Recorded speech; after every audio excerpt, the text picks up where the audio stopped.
All right, this is Jay's Plants some more. I want to talk just a minute about rosemary.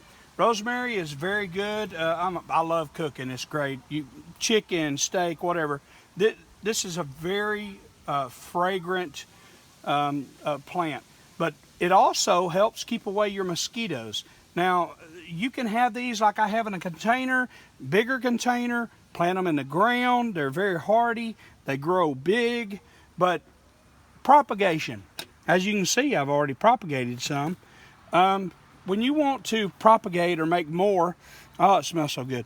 When you want to propagate or make more, you take a clipping like this and you just strip. You strip.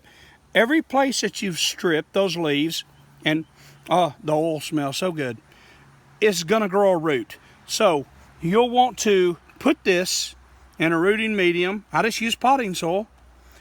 And keep them watered daily, spray them.